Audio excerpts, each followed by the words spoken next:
Okay, hi guys, my name is Hunter Eichman. I'm a professor here at ACC. I've been here for about three and a half years now. I teach anything from plant sciences to economics and a little bit to do with animal sciences as well. So welcome to our campus.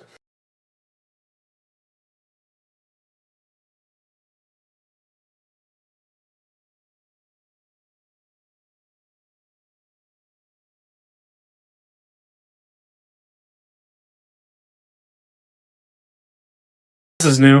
All right, so this is our hydroponic system. Our horticulture class is the one that works with us. So the students start the plants here back in like February, so second month of the semester or so. They actually had some lettuce running in here previously on this system, but it's already gone and done its whole run and that sort of thing. So we were doing an NFT with lettuce. They started from seed, they prepped the media, they got their nutrient medium all together, and then they were running that in this grow tent that we have here. Now, those have been harvested. The students took home their lettuce. Everybody got at least one or two heads of them. And then we have this tomato setup in here as well, where basically each table in the class has been divided up into a group, and they've been given a tomato plant as well as a bucket that they have to take care of throughout the semester. So they have had to stay on top of their nutrients. They've checked their pH levels, EC. They've stayed on top of humidity in the tent, temperature in the tent, air movement, all kinds of stuff like that. And it's also given them a great opportunity to learn how to use a lighting system and that sort of thing. So in here, we've got 4 deep water culture buckets that we're using. One plant is a little bit smaller because it had an accident. We had to come back from that. But the original 3 that were planted are still surviving. They get some experience with trellising. They mix the nutrient media down in the bottom. Let's see if we can take a look. And what nutrients have you used? So for this, we use the general hydroponic nutrients, actually. They're just their 3-part system. They actually need some new nutrients in there. But so this week they'll actually probably get to switch nutrients out because the nutrient solution is so low. In the future, we've thought about maybe using microlife for this. And so we're kind of working on that. That might be a good trial to try next year's horticulture class. Maybe like 2 of these with microlife, 2 of them with our normal general hydro or something like that. Yeah, this is our classroom.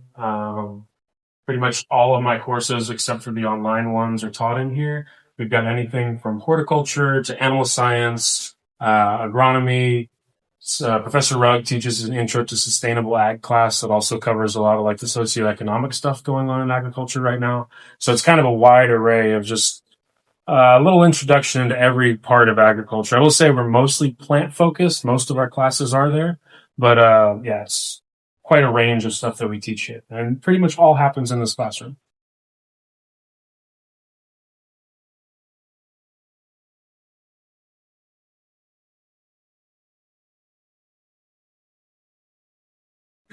Okay, so this is part of our shop. So this is where we have a lot of our tools, which will be used in the class that I teach called Farm and Ranch Shop Skills.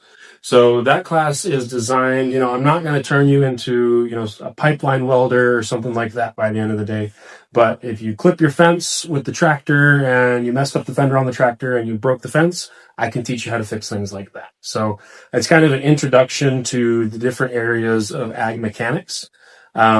We do a little bit of welding in that class. There's about 6 to 7 weeks of welding. We do 2 or 3 weeks of working with wood tools like the miter saw you see here or the table saw that you see over here. All of our welders are back here. We also teach the students how to use an oxyacetylene torch, which is typically the way you're cutting metal on a farm because it's very portable. So we do some welding, we do some cutting, we learn about wood, and then we can head out here.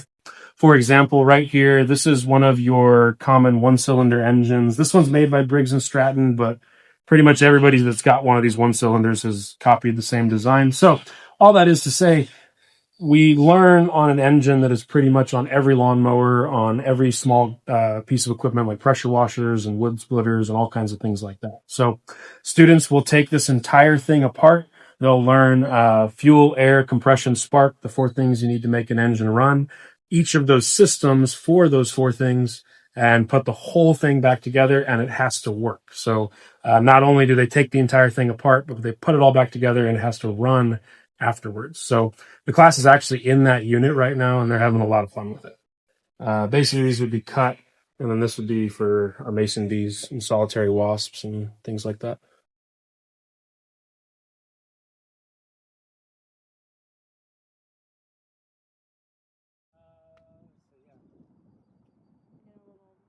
Okay, so this is the ACC Sustainable Farm.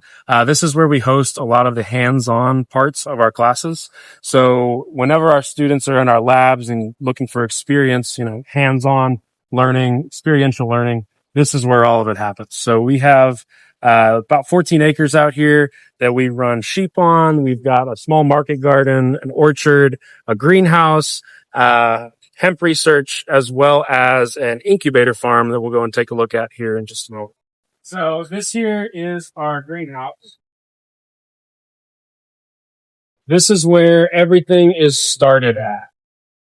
So this space is kind of divided up between classes, farm operations, as well as the incubators.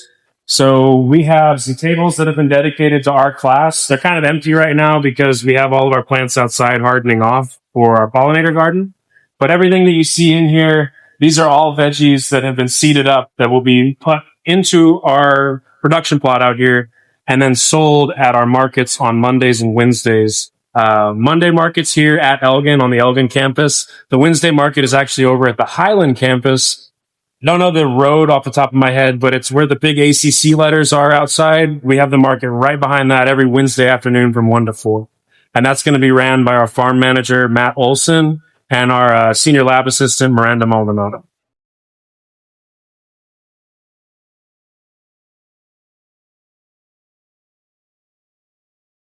So then the next area that I'm showing you here is our market garden. So again, this is Miranda and Matt that are mainly managing this, but it is a really great resource that our program has that we can use to help teach students. So every year, this market garden is in full production, just like any other market garden. And all of the crops are being sold either to our culinary department, who uses it then in their own classes, or like I said earlier, it'll go to the market that we have on Monday or Wednesdays. So all this out here is planted up, typically again by a couple different classes in addition to the farm labor that we have. If we head over this way, we also have a small high tunnel that we use. Typically, this is planted up with cut flower varieties. That's what we've used it in the past for. But it's just another way that we can give another experience to a student so we can kind of get that outdoor growing, fully indoor growing in the greenhouse. And then we have like some semi-outdoor growing here in this high tunnel, as well as our big one out in the field.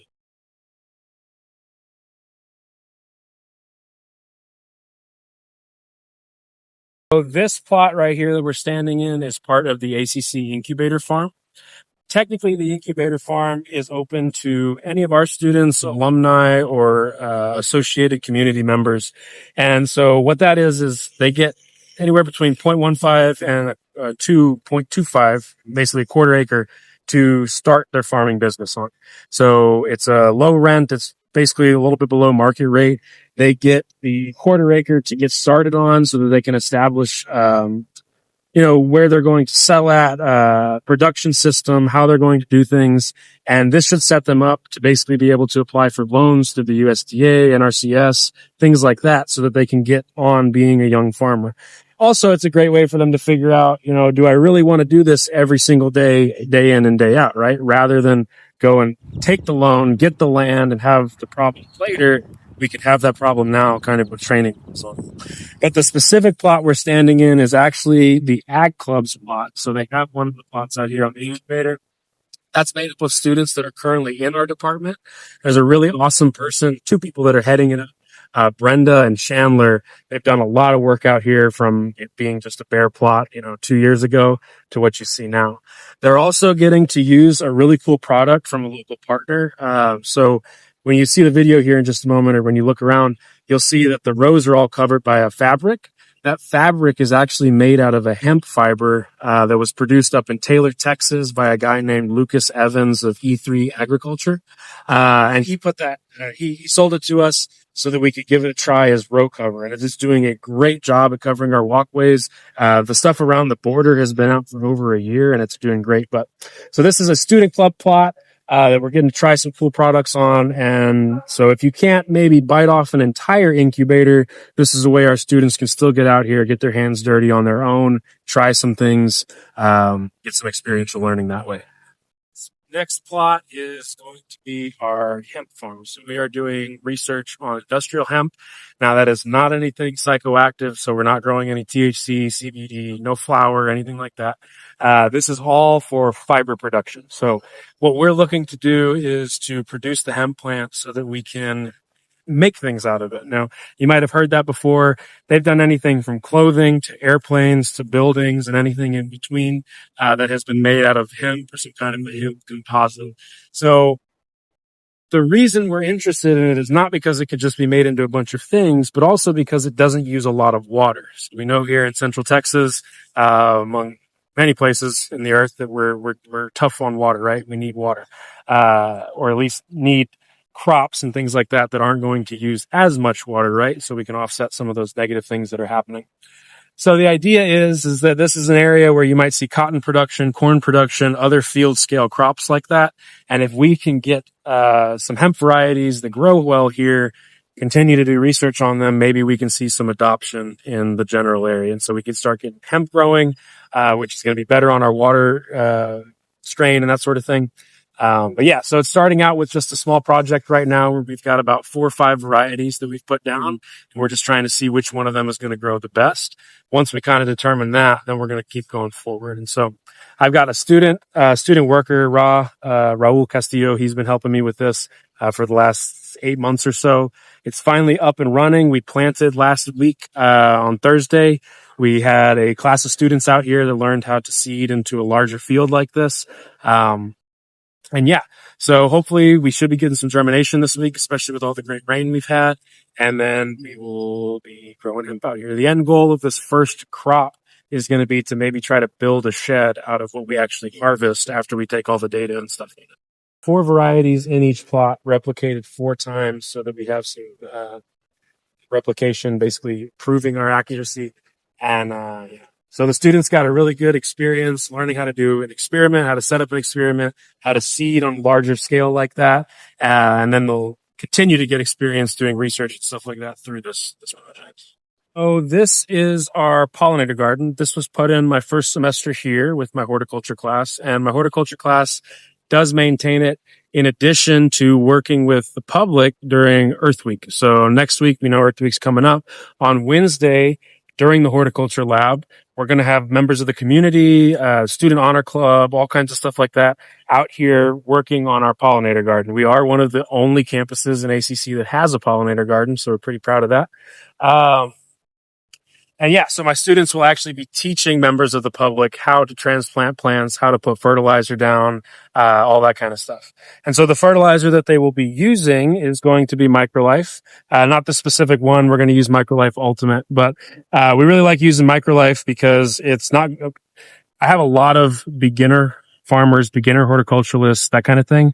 And so having something that won't burn is a really great tool to help getting them into using fertilizer and that sort of thing, but also all of the other good stuff that's going to come along with this. So ACC Sustainable Ag, we are not using synthetic fertilizers. We're not using synthetic pesticides, anything like that. We're trying to stay away from it. And Microlife really fills that niche of a good fertilizer that's not going to harm anything and is going to work with our soil biology to make our plants do what we want them to do. And yeah, so we'll be putting down Microlife Ultimate next week. Basically, they'll be putting a tablespoon or so into each of the transplant holes. And that's going to also be those community members coming out. They're going to be the ones doing it. And our students are going to be teaching them about it. So kind of a me to the student to the community kind of thing that's going on there.